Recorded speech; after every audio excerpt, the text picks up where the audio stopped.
he's saying is he didn't want you to talk tonight, Trevor. We can move it. Nope. No, I have this problem when I'm on the podcast. I don't even listen to you guys, or like half listen. And then you asked me my thoughts, and I was like, "What the heck were they even saying?" I was wrong about that. That was right basketball. You were what? I was wrong. That was the right basketball the other night. Wow, and you were adamant. Wow. I was. You were adamant that guy was an idiot. Wow, I know. what a boomer, man. Yeah, I was wrong. He was about to fight the If guy. I see him again, I'm gonna apologize. I'm not gonna lie. That guy was an idiot. He was an idiot. Did you mute us? You're muted, yes. You can talk about people being idiots. I was about to fight him. Let me make sure you're in focus. Looking good here. Is that where you're gonna sit, Brad? Good. Great. You look nice and pretty. Jordan is not in focus. Now he's in focus. Check. Oh, I muted this. Whoops.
still dancing over there? L-I-V-E. Carry us for a minute because I'm going to try to change Carry something. this for a minute, Brad. Yeah. I think everyone in the chat knows who There's carries no this. chance I'm going to be able All to right, do friends, this. ladies and gentlemen, I'm carrying this for a minute. Welcome to the podcast. I quit. That's all right. This is a great time. I think Brad, are you ready? Brad has prepared for us an interpretive dance to the theme Water Buffaloes. Oh, no. Hey, if you're here in the chat with us, let us know. Here's your question to answer. And this was a question from my mom, Kimberly Chitwood. What's that she asked what's her with group. Nick trashing me What did already? Nick say, when do you not carry this? Amen. Wow. He just knows. Real, Hurtful. Real, recognize real. Hurtful. What is Okay. your favorite hour of the day? That is my mom's. That's an odd question. She asked her group, It's her 11 women's o'clock group, in the morning. in the morning. Yeah. Because that's lunchtime. That's lunchtime. My favorite hour of the day is probably 7 o'clock. My most productive hour of the day is 10 a.m.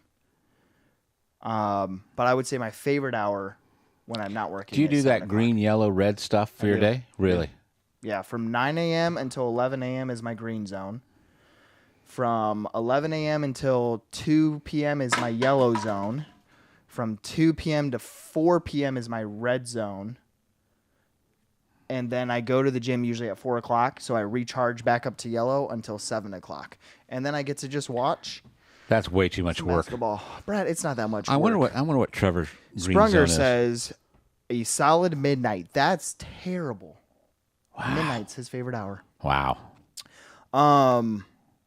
Another question I asked Brad, we'll wait one more minute, then we'll get started. Another question I asked Brad is, if you could change one thing about yourself, what would it be?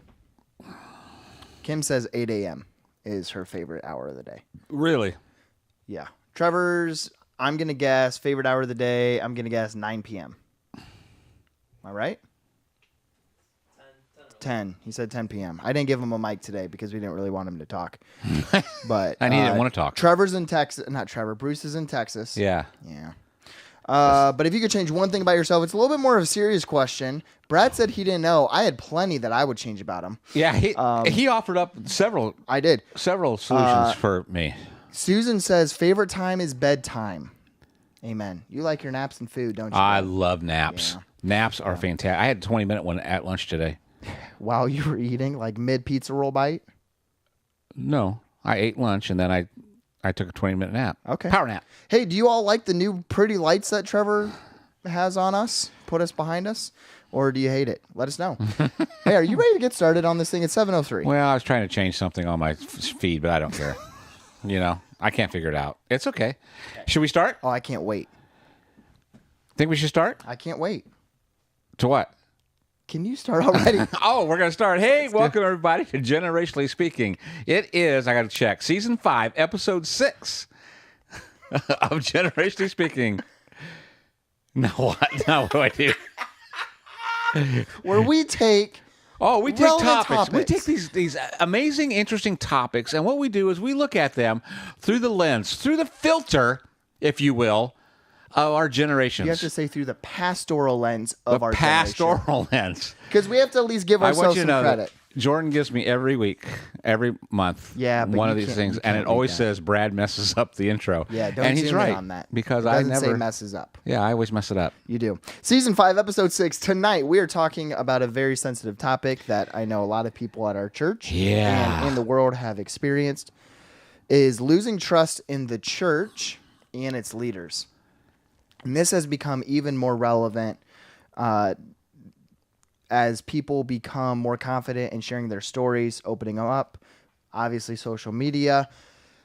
People are being held accountable for decisions that they made 20, 30, 40 years ago. And because that people have resources now or the ability to share their story, church hurt and church baggage and abuse and scandals being covered up. And even something that doesn't get talked about a lot, just burnout from church, or if you volunteered a lot or worked at a church, etc. So we are going to talk about all of that. and this is one of those things that this is a conversation, and I'll be honest with you, there's some touchy stuff that we're going to be talking about tonight. Absolutely. And if as we put it this afternoon, is that this may light some people's hair on fire. It might light some people's hair on fire. And if that is you, we would love to talk to you about it. Yeah. You know, if And- there's something that tinges you,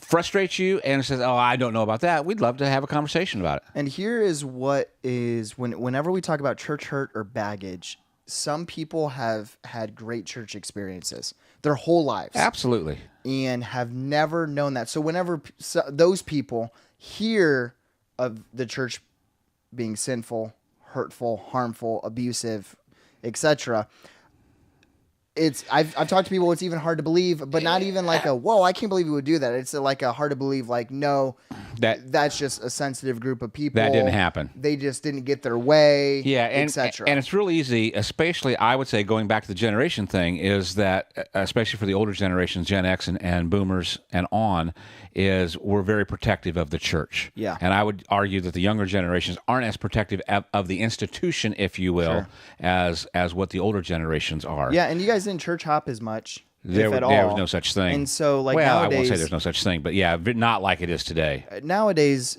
and that's another piece of it too, is what we're not talking about tonight. I guess we'll share this. What we're not talking about tonight is, oh, I just disagreed with their theology, or they made me mad, so I left because they hurt my feelings. Right. Because that does still happen. And I mean, constantly. Young people notorious and I would say for that's even ramped up as of late. Absolutely.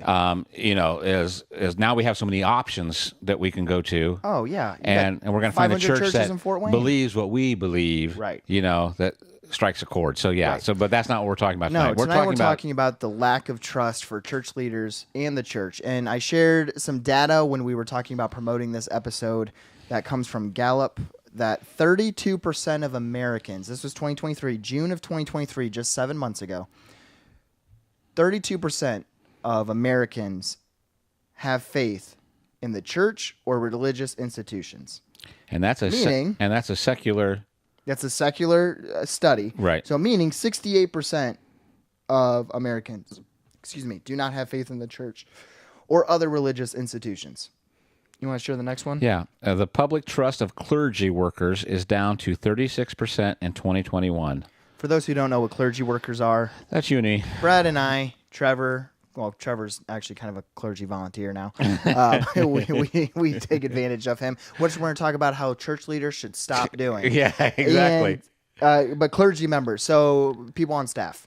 And so pastors, priests, all kinds. And that was a 2021 Gallup poll. It's probably even a little bit lower. I would might be around that. the 30 to 33%. And I have seen, and I looked a little bit today, but not really hard. But these stats are even in the church world are low also. Yeah. There's just this general distrust of organizations now.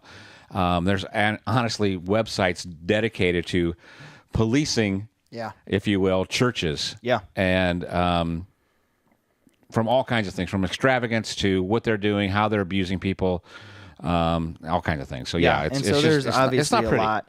We have had so many people at Crossbridge who have come from a place of hurt. True.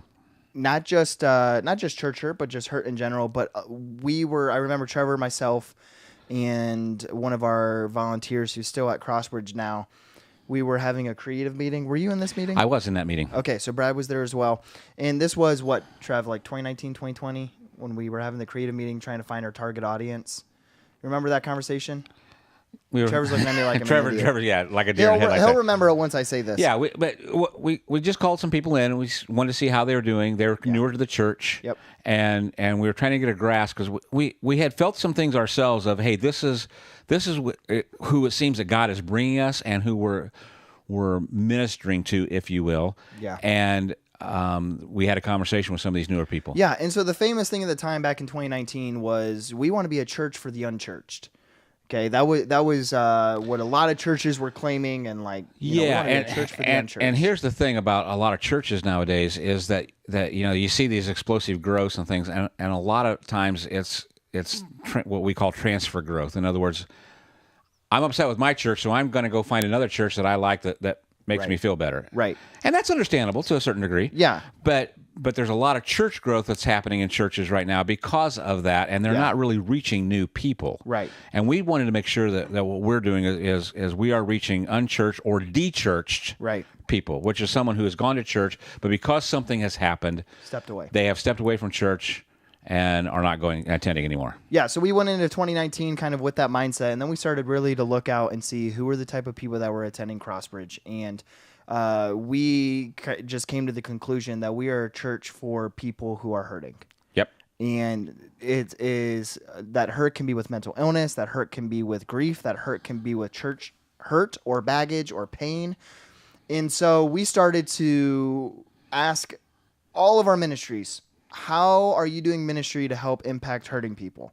Whether it's sermons, the way we do sermons, the way we teach, we are very sensitive to make sure we talk and have on the docket messages of hope, messages of mental illness, we talk about church hurt, we talk about abuse, we talk about burnout a lot, making sure people stay healthy, the how's your soul conversation that we've had a lot of. And so just to pass the question on to you, this is another sensitive conversation, another sensitive question that I just want to ask in the chat if you're willing to type. Would you answer, honestly, have you experienced some form of church hurt? Or you can also answer this, you can just say yes or no. Do you trust the global church and the church leaders, Christian leaders? And you can share yes, no, why not. Love to hear your thoughts. But Yeah, we're that'd going be to great. dive in a little bit as to what are some of the main reasons why that number, 32%, is as low as it is of Americans who still have faith in the church and its leaders. So we're just going to go through a couple. We're going to talk about some sensitive things that perhaps you don't agree with. But I think it's important that we talk about those topics because that is how parts of America specifically are feeling. So, Brad, why don't you walk us through just the first one? Yeah. Or whichever one you want. You know, you just throw a curveball if you like. I think part of the reason why this is so important, and not only we hear a lot about today, is because, as you said earlier, it is about the internet. And there are people on X. I'm thinking of Julie Royce, who actually exposes The some Julie Royce report. actually exposes some of this kind of stuff. Yeah. And people are not happy about that, some of them, but I think it's also a very good service. Yeah. That Well, a lot of those people who are unhappy believe that the scandals should stay inside the church. right. And that's where we've become high and mighty in our righteousness of saying that Yeah. we're separate from the criminal activity or even the hurtful activity that's happened because we're separated from government. That's and a lot of people say, well, yeah, they think of the Catholic Church and all the scandals they have gone through, but man, it is prevalent everywhere. Oh yeah, not just there's not a denomination around that is not touched by this somehow. Very few mega church pastors are still standing in good faith. We've actually joked, when so and so and so and so goes down, we know that we're done. Yeah, because it's just one of those things. And so Yeah. So anyway, I'll get back to what you're saying. So what are some of the reasons that people have lost faith? Here, and I think I'm actually going to answer this. I think a lot of this is a generational thing. Okay. Okay, I think your generation looks at things differently than what my generation does. Sure. And the very first thing on here is that the church spends too much time discussing or endorsing politicians. Yeah. Yes. Do you like that? Like when you say that's different for generations, I do believe boomers like that? my generation. I'm painting with very broad paintbrushes right now at this point. I would say my generation typically does not have as much of a problem with that as what your generation does. Okay. I personally do. Okay. Okay. But I would say Sure. my generation does not. When you were growing up, did your church talk during election time about who to vote for and stuff? No, I don't think I ever went to a church that really talked about that. Now, I would say some of the churches that I know of now, my old church, as a matter of fact, that I went to, does do things like that now. Sure. And I think it's actually gotten worse as of late. But I think that's partly because way back it was just a given that everybody felt and thought the same way. You voted this way, or you looked at these people because of X, Y, and Z, and it was just a given. And now it's giving. There's a lot more pushback on that. Yeah. Do you think part of that too is, especially when you were growing up, it was just assumed that if you were a Christian, you had to vote Republican. Yes. So nowadays, because there's been so much pushback on that mindset, Yeah. I wonder if that's because evangelical leaders feel like they have to stand up and say something too. Yeah. We got quite a few people sharing. Nick, Trevor, Justin, Nick again, Cam. Thank you all so much. Like I shared in the email, I've experienced some form of church hurt. Brad, religious organization hurt and just pain and stuff that we've both had to heal from and whatnot. But endorsing politicians has become a big one, especially since 2012. Maybe even 2008, maybe 2004, really since the 2000s.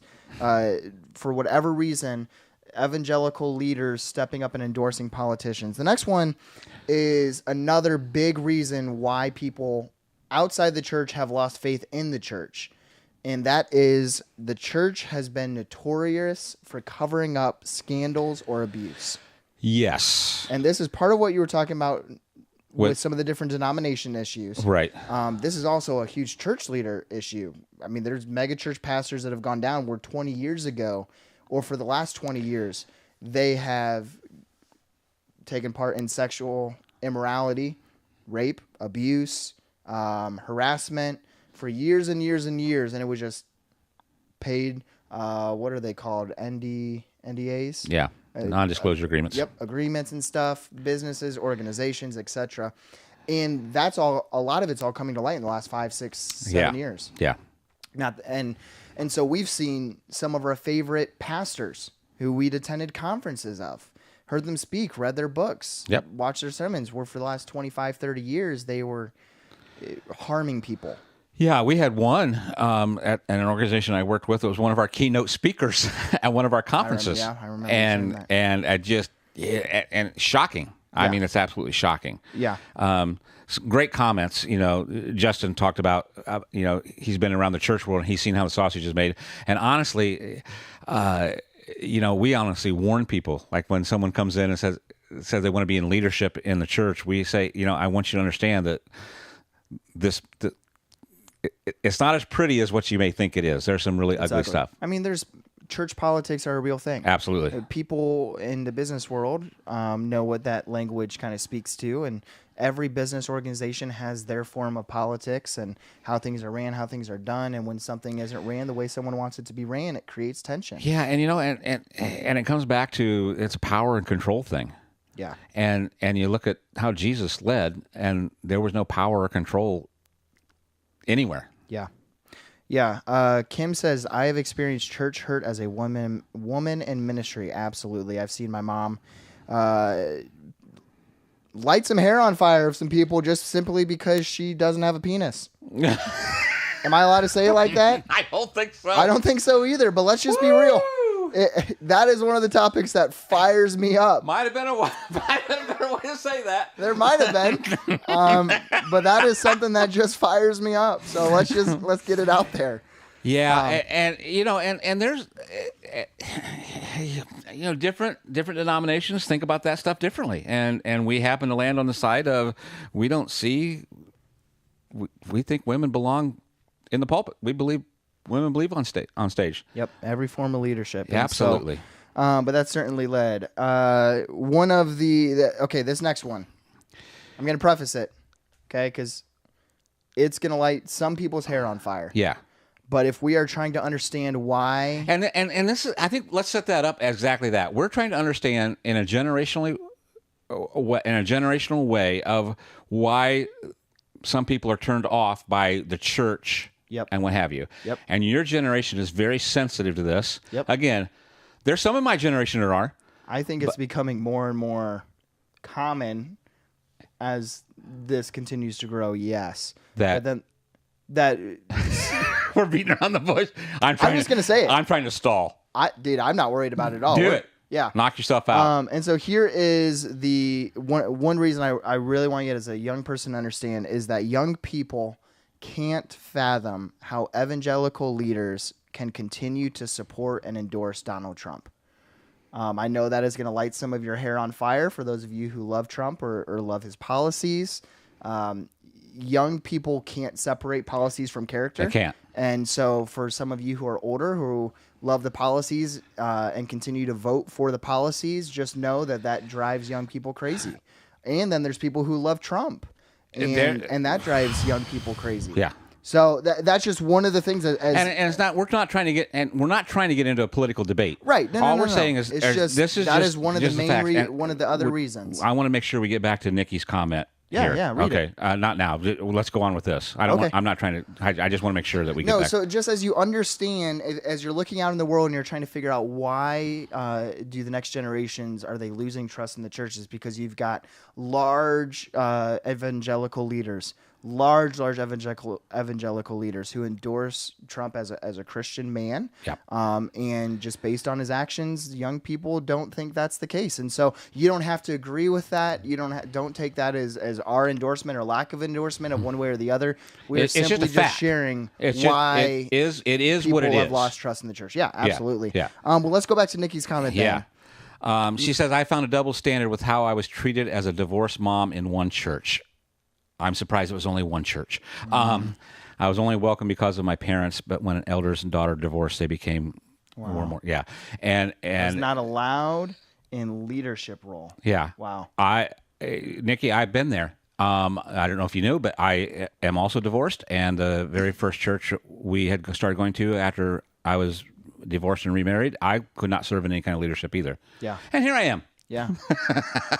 Swinging and missing. It's amazing how things have changed, but it is. And that's the amazing thing is that you think back, and this was 25 to 30 years ago. Yeah. Okay. And you could not hold a leadership position at all if you were divorced in the church. Right. And now, and not every church has changed, but a lot of places have gone to the point of now there's an acceptance of that. And, as dogmatic as it was at one point, and you would think that would click into some people at this stage. I think it's the same with women in leadership and, Absolutely. and women in ministry. Absolutely. And that's been more prevalent. And that's not divorce as we see as you can't decide. Well, I was going to say something that was going to offend even more people. Those who are born as a woman, biologically, okay, couldn't make that biological choice to be something that they are not. But divorce was something that you had chose. Right. And for those who have experienced abuse or harm, that was the right choice for them. And the thing is, we're not talking about divorce, but Right. I'm a firm believer that in Scripture, basically, divorce is wrong. Yeah. Unless it comes from a situation of abuse or things like that. Right. And so yeah, again, we can have those discussions. Yeah. That's not what we're talking about tonight, but it's one of those things that, again, we've used Scripture, we've used policy in church in a way to beat up people. Right. And that's not the way of Jesus. Yeah. Nikki, thank you so much for sharing. Yeah, absolutely. Trev, thanks for sharing. Nick, thanks for sharing. Justin, Kim, all of you who shared your stories. Another one. Reason why people have lost faith in the church and its leaders, and we hinted at this a little bit earlier, is people's time and resources have been taken advantage of by the church and leaders, which has caused burnout. Right. And this is one we've had people who've come to Crossbridge just absolutely burnt out from ministry, whether they were volunteering or working at a previous church. Correct. Asked to work 50, 60, 70, 80 hours a week doing insane stuff with terrible pay because that's what the Christ-like walk requires. Right. That's what church leaders have said and have used, and honestly, it's taking advantage of those. And so I even made the joke about Trevor. I am so hard. I try so hard to make sure he's taken care of still as a volunteer and whatnot, and that he stays healthy. And we do that with all of our volunteers. If we notice people are serving too much, which sounds so weird, we ask them to slow down because we don't want. We're always checking in on that, and we don't do it right all the time. We've burnt people out, unfortunately, because we've allowed people to. And I think we've become more aware of that. Right. I can't say. I hope that we've never done that intentionally. Well, this is, I think, another part of a generation thing too. Is your generation It is didn't definitely necessarily a generation thing. I won't say they didn't burn out. They didn't know they were burning out and just kept powering through. And got more bitter as we did it. Right. And Sure. angrier as we did it. Yeah. and looked down on people because as we did it, Yeah. And so and became obnoxious as we did it. and mental illness wasn't as rampant because there No. wasn't as much technology, Right. wasn't as much Right. media things that really pour into technological or mental illness effects. And so burnout is a huge one that we've seen. We have a ton of crossbridgers who have come from place of hurt or burnout because the expectations at their previous church were just so high. So we're very sensitive to that. Here's the hard line that you have to walk is a church needs volunteers. Sure. People, when they start volunteering, are very passionate and get filled with excitement. And sometimes we have to hold people back and tell them to slow down. And we've done that. We have done that. And we've gone to people and said, it's time, you need to take a break. Yeah. And yeah. Yeah, so- our youth pastor Nick says that was the exact definition of my past church employment. There's a tough challenge to balance the desire to pour everything into your ministry while also being able to set healthy boundaries. Yeah. And like I think that's what we were just hitting on. It's a balance and both parties need to be honest. The Sure. people volunteering or working and the person employing the work need to be honest with the situation. And because again, passion can often override how you're really feeling. If you are doing something you love, you're just going to work so hard just to continue doing it. But in the church world, when you're dealing with messy people, if you just keep going, you're going to burn out. You have nothing left. You'll have nothing left. You'll have And nothing so left. we've talked about so many different ones. We talked about the church endorsing politicians. We've talked about the church being notorious for covering up abuse. We've talked about how young people can't fathom evangelical leaders supporting Trump. We've talked about people's time and resources being taken advantage of. And then obviously there's the one of where perhaps you've come from a place of a narcissistic leader. And that is pride is probably, or narcissism. Yeah. Probably, I said this in my pride sermon. I think pride is the deadliest sin. Yeah, and a lot of sins come out of pride. Right. Other sins. And that's why I think it's the deadliest Exactly. sin, because Yeah. almost, if not all sins, stem from pride. And I think it's something we battle as church leaders is, we want to be the church. We want the Right. church. We want to compete with other churches. We want to be the best of the best instead of we're all on one team. Right. And I hope, I pray that we have gotten much better about this, and I think we really wrestled with this for a long time of figuring out crossbridge of who is God calling us to be, Yeah. who is God calling us to reach. Yeah. We're going to be passionate about that and go as hard as we can at that, and we're not going to apologize for that. We are not a church for everybody. Yeah. There's no question about that. People have told us that. I'm just joking. No, you're not. No, I'm not joking about that, but I mean, it's not, and it is, and that's okay. It's again, and it feels weird. Some people aren't willing to admit that they have a target audience. We want to be available for everyone. Not everyone fits into our target audience, but the way we design our ministries is to help hurting people. Yeah. Is to make sure that everything is a safe space for people to find healing and find hope. And to chase Jesus. Yep, and chase Jesus. And well, that's the byproduct. The finding healing and hope are the byproduct of chasing Jesus for us. And I think here's what I think is happening in churches now who are really struggling with this kind of thing. And honestly, I've been fairly passionate about it. I've tried to read a lot and study a lot and read blogs and books and things about why this is happening, where we are, how we're getting so mixed up in politics and everything else.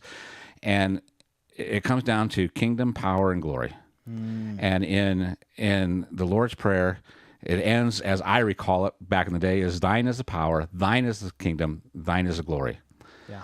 And we have taken it to, we want the power, we want the glory, and it's our kingdom, and we're building it. And we give God credit for it, and we say we're doing it for him, but in reality, we are doing it for us. Yep. It's God's kingdom, God's power, and God's glory. Amen. And that's what we've got to base everything on. Yeah, there's a comment in the chat that said, I heard a pastor brag about how hard this single mother worked as an assistant for the church. We only paid her for 20 hours, but she works 50. As if it was a flex, the single mother was so amazing. But why would you allow this poor mom to do that? And she lived on food stamps and government assistance. My brother was friends with her. It was a very gross moment for me. Yeah, it is. And here's the thing. I want to say this. I want to give your generation and Gen Xers the benefit of the doubt, because I do think a lot of it was unintentional in that. Like, that was just the way that type of mindset was just the way you all operated. Am I wrong in saying that, or should I not give you the benefit of the doubt? There is truth to that, but I think we use that as an excuse. Okay. Well, can I finish what I was going to say Yeah, about absolutely. the second part? Where I think you guys missed the mark is being willing to adapt to how other generations needed to be reached. Then. It's still a struggle. Yeah. Absolutely. So what I was leaning on is that worked for you guys and gals. But then But am I wrong in that? no, I would say it still worked, especially in our minds. But there was still a lot of, in this situation, there was abuse going on. And then that's you true. take this person and you brag about, Yeah. Here's this person that we're only paying 20 hours, but she's working 50. Look at how great she is. So let me ask you this. That's not the way of Jesus. But let me ask you this. If that was, let's make it personal. Okay. If that was Barb 25 years ago, and the pastor was praising Barb on stage like that, would she have been encouraged by it? Probably, but the other situation is, I'm going to read this, a single mother. Yeah. There's that's one true. thing when and we put in, we did volunteer stuff in sports that, Right. we were working a full-time job out of a full-time job. Yeah. That was our choice. Yeah. And we weren't abused because we had other income and things like that. If this mother is not making ends meet, and So the this situation, that situation in particular, would have been, you would have viewed that as wrong. Absolutely. Any year. Okay. Absolutely. I was just and I would wondering- hope most people do. But the other thing is that our generation does is we like to use guilt as a motivator. Yep. And shame as a motivator. Yeah. And That's true. and we say That's it good. in a way that, it sounds real spiritual, but let's just be honest. We were guilting and shaming people into doing what we wanted them to do. Even what this person shared about this single mother was manipulation. Absolutely. Like, if this single mother can do it, so can you. Exactly. Like, that's the way they were using that's, it. That's how they're using it. Exactly. Our youth pastor said he may be a little bit biased. I'm going to read it anyway because it's encouraging. But Crossbridge is the healthiest and most intentional environment for both staff and volunteers that I've ever seen. You two are killing it at setting the tone. I just love hearing that. Yeah. That's not fake. Nick has come from a place where that wasn't always the case. I have come from a place where that wasn't always the case. And I've for been us, in a place that. and you were at a place. Actually, two places. A lot of our staff have come from places Yeah. where that, and so, And so I think we're more sensitive to it. more sensitive to it, and our elders have our backs. Like, we Yeah. spent time getting healthy, and that is not the case for every church. No. Where the elders, I would even argue that's not the case for a lot of churches. Most churches. That elders and staff relationships aren't healthy, and so in turn, the staff isn't healthy, which means the church isn't healthy, which causes church hurt and even in of itself. Because if you're not leading healthy, then your people that you're leading aren't going to be healthy either. Yeah. So with that said, and we've tried to be very intentional about that. What are some of the safeguards and things that we have put into place? How have we become a place of healing? Yeah. The biggest one I thought of first is making sure that we are always talking about the hard stuff that people are going through. We want to be a church that talks about mental illness, because when people hear messages about anxiety, depression, thoughts of suicide, they realize, wow, them too. Like because not every church talks about that stuff. Yeah. We want to talk about divorce. We want to talk about pornography. We want to talk about the afterlife. We want to talk about sexuality. We want to talk about all of these different things that are tough topics, because if the church can talk about that and create safe spaces, it creates healing. And when we say talk about it, we want to say that we're having conversations about them. Yep, not just on stage. When we have it on stage or when we do videos about it, it makes us look available. And when we look available, people approach us, and then we're able to walk with them. Right. When pastors, and here's probably the second thing, and this is something that I think we have grown even more in as teaching pastors. And one of my, this is going to sound so arrogant, this is something that is one of my strengths, is to share all my weaknesses. Sure. Whether it's in my writing or in my sermons. And you have grown so much in doing this, just sharing how big of an idiot you can be sometimes. Yeah. It comes easy. It's natural. But the reason that I write from a vulnerable space, or why we teach from a vulnerable space, is because when people see their pastors sharing their weaknesses or their hurt or their pain or their mistakes, it creates a wow, them too. Yeah, and we've always said that we just want to be as authentic as we can, and ever since I've been at this, that's one of the things that drew me to this church. Yeah. was the authenticity and the realness that was here. Yeah. You know. Yeah. So how do we become a place of healing? By continuing to do that, continuing to create authentic spaces where the pastors don't come across as righteous. When the leaders aren't these righteous, holy people that we are trying to become, it's not about us. God has given us the microphone and the space to be able to lead, but we want you to feel safe to find healing. The second thing is, second question I think is so important, that if you're listening, I really want you to process this. For those who have been hurt by the church, this question is something you have probably asked yourself. How do I rebuild trust in the church again and leaders? When the previous church I was on volunteer staff for during college, my wife and I had experienced so much pain toward the end. They broke our trust, and we stepped away from ministry. And it was my last semester of college. I remember turning to Marissa and saying, I'm done. Yeah. Like, I'm about to graduate with a Christian ministry degree. My first job at a church ends in church hurt and pain from the elder board. Like, I'm done. I wanted to throw in the towel. We took 6 months off of church that whole second semester. It was like December or January when everything went down. From January until June, no church, no Sunday mornings. We just stayed in bed Sunday, depressed, broken, hurting. It was this weird atmosphere because we were grieving the local church and what was so beautiful about what we loved about our home church at Crossbridge, while still and knowing we wanted to return, but knowing that returning would just result in pain. Not the church that causes hurt, but like any church. Sure. We had tried live streaming. We tried going to a couple churches, around the area, and then realized it's too soon. Because what happens is, yes, there's some triggers that might go off, but what happens is we were going into churches and judging everything. Bitterness. That is huge, because I can tell you that's when we came through that process. That's a brilliant statement, because that's exactly what I do. I'd walk in and I'd come in and saying, okay, I'm just going to pick you apart. Yep, we're going to look at the worship, how many people approached me in the lobby.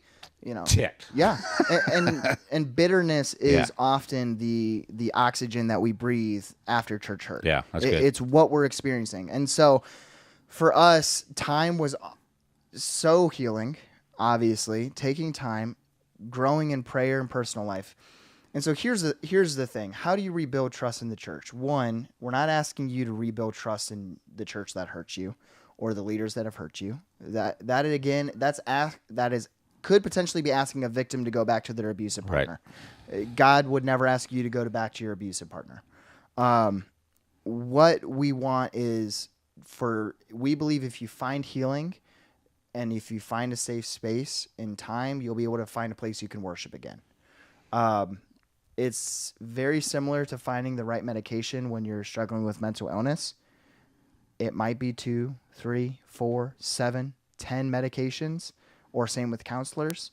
But the reason why, as a pastor, as Nick said, I'm a little biased, I think it's so important you find a local church eventually. Absolutely. When you are ready. Absolutely. I believe that is so important, is because community is one of the most important things that you can lean on. And that's actually something Trevor's going to be talking a little bit about this Sunday as he teaches, is just how important community is, and lack of community, how it can lead to just depression and suicidal thoughts. And there are communities out there that can help you navigate this. Yeah. And again, we're biased because we work at a church. Not every church has a right, and we would love for you to come to our church, not because I'm going to be arrogant. We do think we do it right. I know we're just admitting that, but we haven't always, and we do mess up, and we do sin, and we make mistakes. But we're not the only church that we think that does it right too, that there's so many spaces you can find to be holy and to worship and to find community. A lot of things that have been trending right now. Have you heard of the ex-evangelicals? Oh, absolutely. Just read a book about it. Yeah, the group's ex-evangelical, and there's individual. Basically, it's people who've walked away from evangelicalism. Right. And so, It's a lot of millennials and younger people who have been harmed by evangelical churches or leaders. And for those who don't know what evangelical means, Come to our fundamental series. come to our fundamental series in 7 weeks. Yeah. But anyway, why I was bringing that up is because ex-evangelicals, some may say, hey, you don't ever need to find a church. Church can be wherever your group of friends is. Personally, I would disagree, just because I believe so much in the importance of communal worship and communal messages. Some people, that might take 4 months to get to a place where they're willing to give a church another chance. Right. Some people, that might be 20 years. My ask for you, if you've gone through church hurt or lack of trust in leaders, is continue to ask Jesus to heal your brokenness and your broken heart, to rebuild your trust in the church once again. Yeah, and I've fallen in love with the church, and so have I. You know, I had seen so much, because one of the things I did was I actually went and not counseled, came alongside a lot of churches who were struggling, and watched some of the stuff that you came across was I just would sit down with pastors and things and just hurt for them because of what they were going through and what they had to deal with, and you start losing faith. And are all churches like this? And they're not. Oh, that is such a relevant question. Yeah. So many people, especially people who have experienced either church hurt or they've seen multiple churches act or lead the same way, endorsing politicians, talking about or seeing abuse or the way finances are handled, etc. And like, okay, wow, this is how they all are. So it would be so easy to throw in the towel. And I think that's one of the reasons why we get so frustrated with some of these people and churches, is that they're killing us. They ruin it for everyone else. They're killing us, man. They ruin it for everyone else. And then they set up on their self-righteous soapboxes and tell everybody that we're doing it. Anyway, sorry. I was having a conversation with Kim, my mom, our Next Steps pastor, yesterday. And she shared something that was just cool. It was just another story. I share this with our elders. I won't share the name of the person, but we've had multiple stories like this where this person was sharing with my mom and said, the first day I walked into Crossbridge was my last chance at church. And she was done if it didn't work. If it didn't work out. And I can't tell you how many stories that is. That's not to toot our own horn. It's just it's a story of reconciliation. That is not the only story like that that we're dealing with. And it happens regularly. And we make mistakes. We sin. We have hurt people. There's people who have left our church because we did in recent years, in the last 3 years. Oh, sure. Because we didn't handle a situation appropriately or the way that they needed. And for a lot of you that are still here, we've been able to walk alongside and help you find healing, but we make mistakes and we mess up. And so we're human, but I want you to know that if you've lost faith in the church or in church leaders or have experienced hurt yourself, that our prayer for you is that you find safety and healing in Jesus Christ and the local church once again. Absolutely. Because there's so much power that a community can do. Nothing like it. Together. There's nothing like it. Last thing that we just kind of want to say is if you have experienced any of the things that we talked about, or if anything that we talked about you struggled with, or you resonated with even, reach out to us. All of us, you've seen Nick Sprunger, you've seen Trevor Grameau, you've seen Kim Chitwood, Jordan Chitwood, Brad Maddox, all in the chat have commented. Shoot us a private message on Facebook, or if you're listening on the podcast, our emails, jordan@c3fw.org. Just shoot us an email, and we would love to connect with you, and I mean that. Absolutely. It brings us so much joy to help you find hope and healing once again. And disclaimer, it's messy, bad word. I've already said penis on stage. Yeah, you can't say something else. Can't say a swear word now. That'd be strike two. But friends, it is hard work. Hard work. And so last thing is, a lot of times the hard work is worth the healing. Absolutely. So, hey, thank you so much for joining us tonight. Hope that this conversation was helpful for you. Reach out if you need help in healing. And we would love to see you Sunday. DJ Trev is continuing our Elijah series. And then next week is game night on Thursday night. Come on. 7 o'clock. So have a great rest of your evening. And we hope that this was a helpful for y'all. Adios.